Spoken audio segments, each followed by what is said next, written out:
ಇವತ್ತು ಎಲ್ರಿಗೂ ಕೂಡ ಇಷ್ಟ ಆಗುವಂತಹ ಅವರೆಕಾಳಲ್ಲಿ ಇಕ್ಕಿದ ಬೇಳೆ ಮಾಡಿ ಅದರಲ್ಲಿ ಒಗ್ಗರಣೆನ ಮಾಡ್ತಾಯಿದ್ದೀನಿ.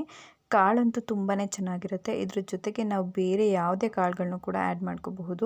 ಹೆಸರು ಕಾಳಾಗಿರಬಹುದು ಅಥವಾ ಕಡಲೆ ಕಾಳಾಗಿರಬಹುದು. ಮತ್ತು ಇದ್ರ ಜೊತೆ ಕಡಲೆ ಬೀಜ, ಕಡಲೆ, ಕೊಬ್ಬರಿ ಮತ್ತು ಕರ್ಬೇವಿನ ಸೊಪ್ಪು ಸ್ವಲ್ಪ, ಹಾಗೆ ಬೆಳ್ಳುಳ್ಳಿ ಮತ್ತು ಒಣಮೆಣಸಿನ್ಕಾಯಿ, ಬಾದಾಮಿ, ಗೋಡಂಬಿ ಇದನ್ನೆಲ್ಲ ನಾವು ಡ್ರೈ ಅಂದರೆ ಎಣ್ಣೆಯಲ್ಲಿ ಫ್ರೈ ಮಾಡ್ಕೋಬೇಕು. ಡ್ರೈ ಆಗಿ ರೋಸ್ಟ್ ಮಾಡ್ಕೊಳ್ಳೋ ಹಾಗಿಲ್ಲ. ಚೆನ್ನಾಗಿ ತೊಗೊಂಡಿರೋಂಥ ಅಷ್ಟು ಐಟಮ್ಸ್ಗಳನ್ನ ನಾವು ಎಣ್ಣೆಯಲ್ಲಿ ಈ ರೀತಿಯಾಗಿ ಫ್ರೈ ಮಾಡ್ಕೋಬೇಕು.